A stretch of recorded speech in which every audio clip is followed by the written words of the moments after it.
The march from Europe to the walls of Jerusalem took the best part of 3 years, and for most of the men who started it, the journey was one way. Picture the coast of Anatolia in the late summer of the first year of the Crusade. You've been walking for weeks under armor you were told would protect you, and it's doing the opposite. The sun has turned the inside of your hauberk into a metal oven, and the leather straps have rubbed your shoulders raw. Off to your left, the sea glitters. Off to your right, the hills go dry and brown and empty. And ahead of you, somewhere past the horizon, is a city you've never seen, promised to you as the reward for everything you've suffered and everything you're about to lose. You don't know it yet, but most of the army that marches beside you will never lay eyes on those walls. That's the story the tapestries leave out. That's the legend with the blood washed off it. In part 1, we watched the call go out, the speech that lit a fire across Christendom, the chaos of the People's Crusade, the first armies stumbling eastward. Now we're going to follow them all the way to the gates of the Holy City. And I promise you, the version you were taught in school is missing the parts that actually matter. Because here's what nobody tells you about the Crusades. The single most important piece of technology in the entire enterprise wasn't the longsword. And it wasn't the siege tower either. It was the stone. Every fortress in the Holy Land is a love letter to the physics of one rock sitting on top of another rock. And if you understand how that works, you understand why 2 centuries of warfare kept smashing itself to pieces against the same walls. So let's start with what you think you know, because we need to tear it down before we can show you what was really going on. The safe, schoolbook version of the Crusades goes something like this. Brave knights in shining armor, noble ideals, the cross on their chests, marching off to free a city that belonged to them by right of faith. Hollywood has spent 100 years polishing that image until it gleams. The reality is that the knights were often the worst part of their own army. The ideals were tangled up with land, money, and the kind of petty feudal grudges that would make a modern politician blush. And the men doing the marching, the ones who actually carried the war on their backs, were peasants who had been told that God wanted them to walk thousands of miles into hostile territory. You can already feel the itch, can't you? That sense that the story you were handed is too clean, that the real version has sharp edges. Let me take you to a castle called Krak des Chevaliers, the fortress of the knights, because it's the perfect place to watch the entire legend crumble, stone by stone. Here's a question you probably never thought to ask.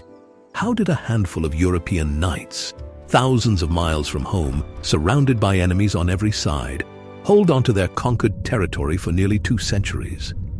The answer is sitting in those walls, literally sitting in them.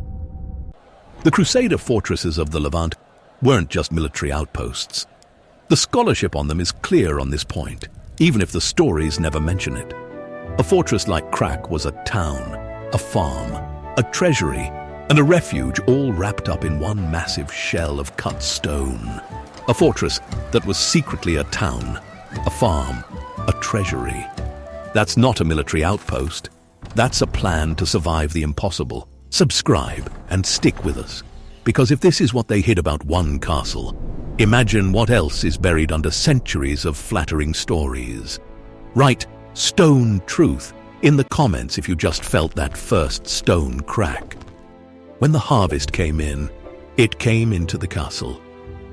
When the locals needed protection from raiders, they gathered inside the castle. When the coins needed counting and the disputes needed settling, they did it in the castle. You're looking at the administrative and economic engine of an entire Crusader kingdom, hidden inside what looks like a military machine. And the design itself, that's where the real brilliance shows. The builders of these fortresses didn't just stack rocks.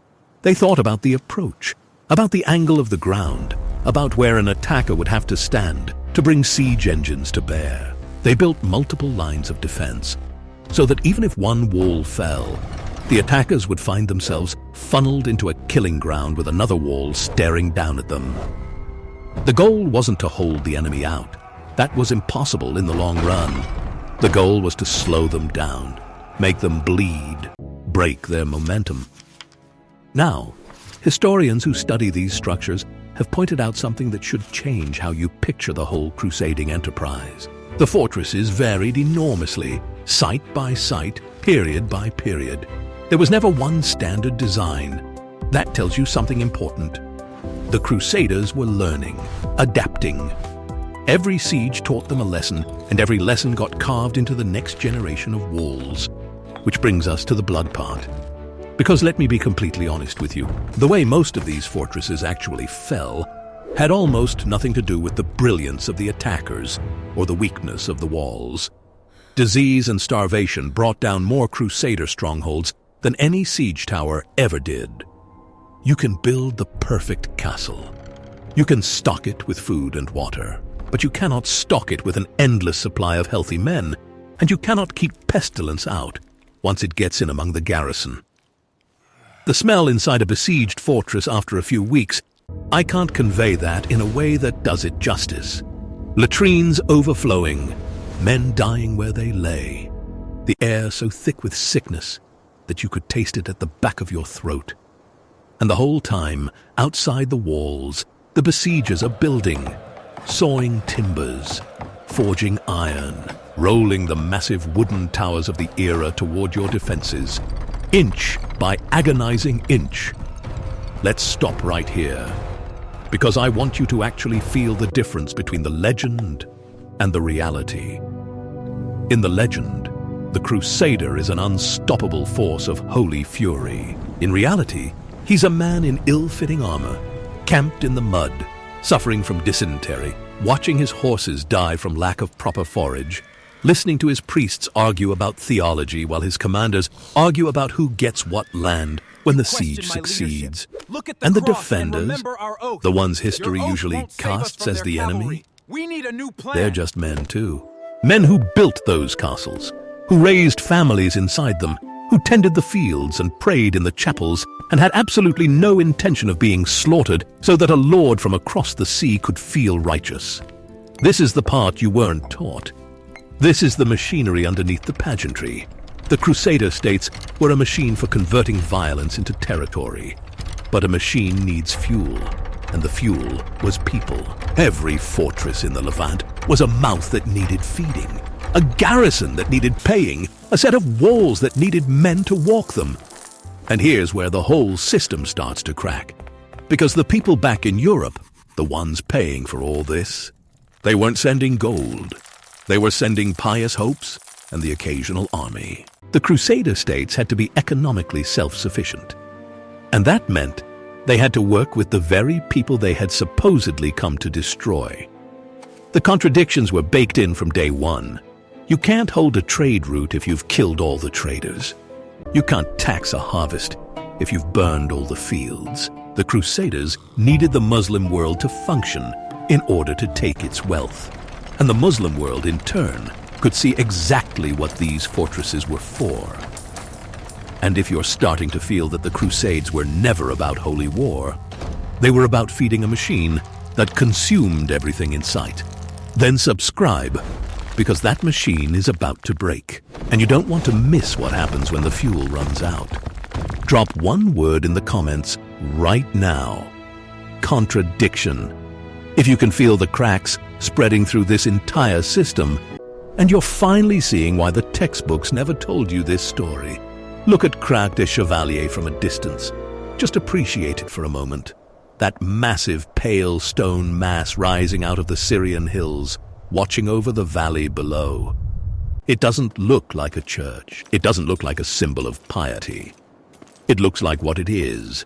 A permanent military occupation, written in the local building material, staffed by men who were very far indeed from the homes they'd left behind. And this is the point, where I have to ask you something that might sting a little. When you picture the Crusades, be honest now, are you picturing a story about good people fighting evil ones? About the triumph of faith? Or are you picturing something more uncomfortable? A brutal, expensive, 200-year war fought by people who believed they were saving their souls by shedding the blood of others. Because that's what the evidence adds up to.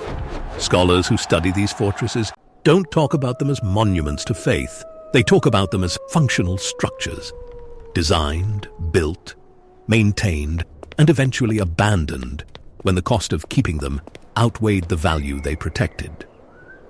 Krak des Chevaliers still stands today. You can visit it.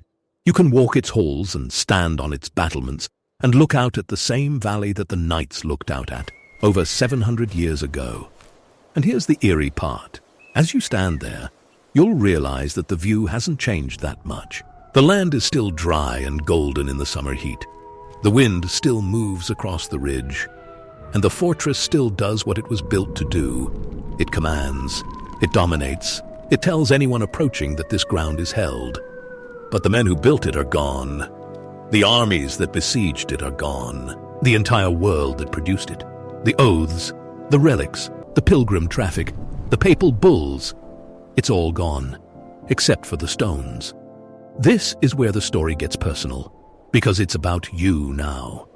You've been taught to think of the Crusades as a chapter in a book, something that happened, concluded, and was filed away. But the fortress of the knights is still sitting in the landscape, still holding its ground, still teaching the same lesson it taught 8 centuries ago.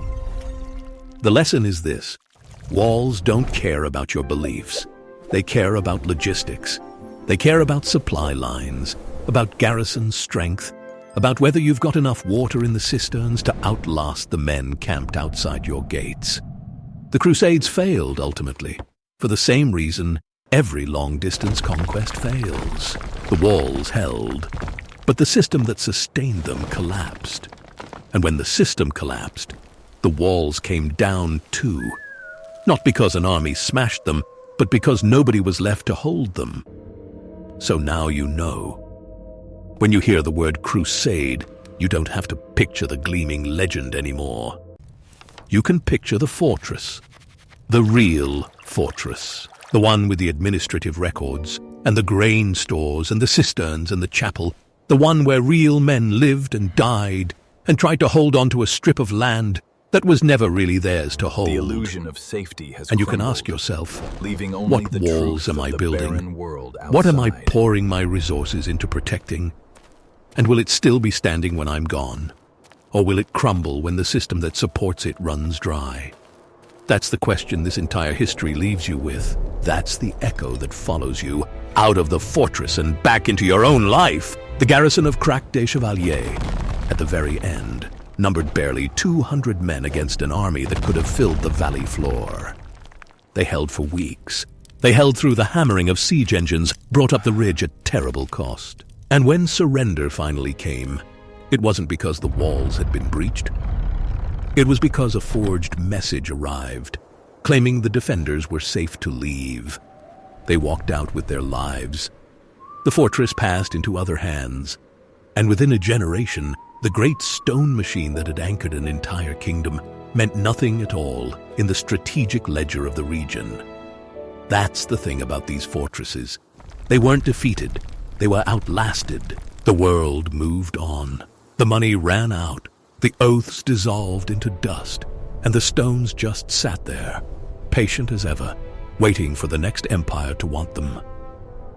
Every wall you've ever admired was built by someone who believed their system would last forever. Every fortress that still stands today is a monument not to permanence, but to the strange persistence of stone after the people who stacked it have vanished. And that's the quiet horror at the heart of the whole crusading enterprise.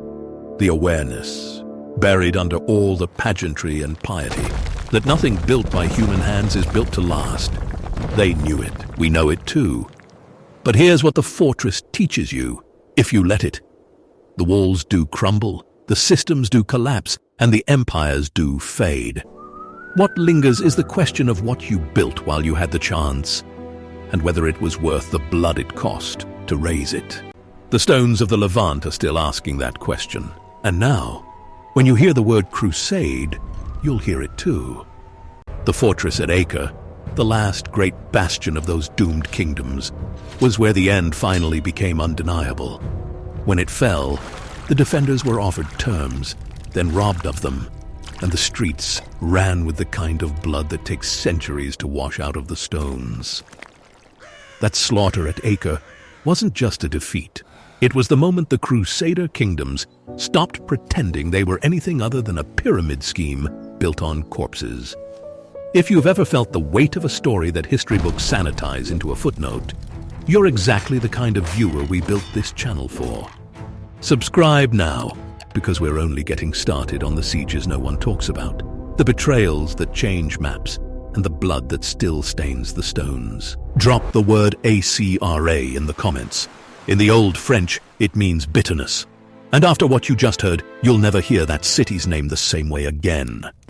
You've heard that name, Acre, in the same breath as the great sieges, the legendary names of the crusading age. But standing there, inside that final collapse, you see what all the pageantry was really for. It was never about the city. It was about the idea that held the whole enterprise together. And that idea was already dead long before the last wall came down. The merchants of Venice and Genoa were there at Acre when it fell. Not with swords, with account books. They knew, before anyone else, that the Crusader states had become more trouble than they were worth, and they were already planning the next trade route that would make those fortresses obsolete. That's the sharp edge you feel when you really study this story. It was never only a war. It was a business, a pilgrimage, a refugee crisis, a land grab, and a crisis of faith, all tangled together. And when the costs stopped making sense, the whole thing was abandoned by the same people who had once called it holy. You are not the first person to feel uneasy standing in front of that history, but you are one of the few who will see it clearly enough to ask the deeper question. What was all that suffering actually for? What did it change beyond the maps? The answer might surprise you, because it's still moving through your world right now. The words you use, the trade routes you never notice, the bitter fault lines between faiths that still smolder today. All of it traces back to those years when a handful of fortresses held the line between two worlds that could never quite understand each other. So the next time you hear that word, crusade, let it carry the weight it deserves. Let it be the fortress, the starving garrison, the merchant with his ledger, the 200 men against the Valley of Steel. Let it be the question you live with. What are you building that will still be standing when your entire world has turned to dust? Because that's the only question the stones are still answering. And they've got all the time in the world. We think we've outgrown the need for walls. We build our fortresses out of spreadsheets and security questions, gated communities and encrypted drives, convinced that our systems are too smart, too connected, too modern to ever rot from the inside. But the same arithmetic that hollowed out Krak des Chevaliers applies to every kingdom you'll ever serve, every empire you'll ever scroll past. It was never about whether the stone could hold. It was about whether the people holding it still believed the cost was worth paying. And there, standing at the edge of that 2-century story, is the one gift the fortress leaves for you. The certainty that a thing only endures while it's worth defending. The moment you stop feeding it, it begins to fall, whether it's a castle, a country, or a cause. So what's your wall made of? Who's standing with you on the battlements when the valley fills with riders? And what will you walk away from fighting for? Because you know, the moment the blood outweighs what you're protecting, you will. The fortress never had to win.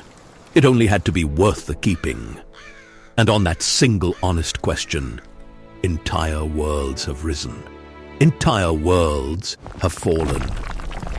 Choose your stones carefully, because everything you build will one day be a ruin that someone else walks through, wondering, as you are now, whether you built it out of faith or out of fear.